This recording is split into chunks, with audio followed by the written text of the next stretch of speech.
রাজা গঙ্গা লইয়া আইছে। যেইখানে ভগীরথ রাজা গঙ্গা লইয়া আইছে আর জন্ম মনে স্তব করেন তথা যুগত ধ্যানে বসে। দেবাঞ্চল পুষ্প সজ্জা চন্দন সহিতে বাসাইয়া লইয়া যায় গঙ্গার স্রোতেতে। ধ্যানে তাকি মুনিবর দেখিবারে পায়, দেখে রাজা ভগীরথে গঙ্গা লইয়া যায়। তখন মুনি বলে, আমাকে না চিনিয়া বেটা করলো অপমান। এত বলি কটুসে মুনি বলে, তবে গঙ্গা করলেন পান। গঙ্গা পান কইরা যদি আজি নাচয়ে পার্বতী, শঙ্কর কন্দন করেন দেবগণের সম্মতি। তা দেখি ভগীরথ রাজা দুঃখ ভাবিত হবে।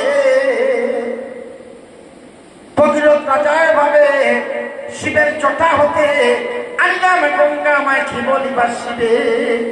তখন এইভাবে ভগীরথ রাজা রোদ্দুরে ছাড়ি মুনিকে করা স্তুতি, দুই করা দুই অনেক প্রকার স্তুতিতে মুনিবর সন্তুষ্ট হইলা। আর জানু চিরি গঙ্গা তুমি বাইরে করে দিলা।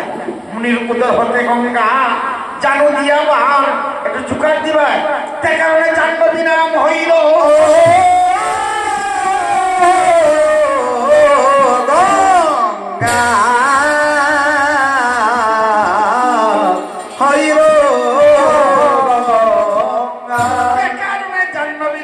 গঙ্গা। গঙ্গা এই যে তথা হতে বেউলা তার চিত্তেতে ভাবিয়া গঙ্গা নদী দিয়া বেউলা তার ভেলাখানি তীর চালাইয়া দেখে বাসিয়া বাসিয়া বেউলার বেলা উজাইয়া যায়। কর্কমুনির কার্য বেউলার কথা দূরে পায়।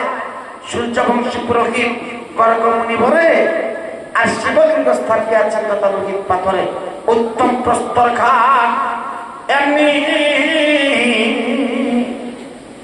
উত্তম, এমনি কুটিচন্দ্র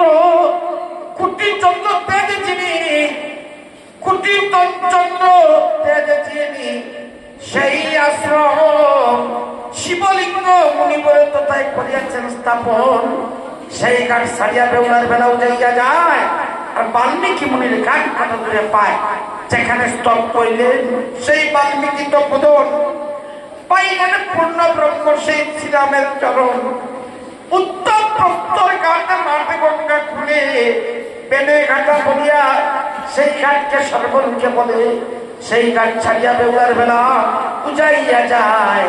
সেই কেদার তীর্থে দেখিয়া আশা পায়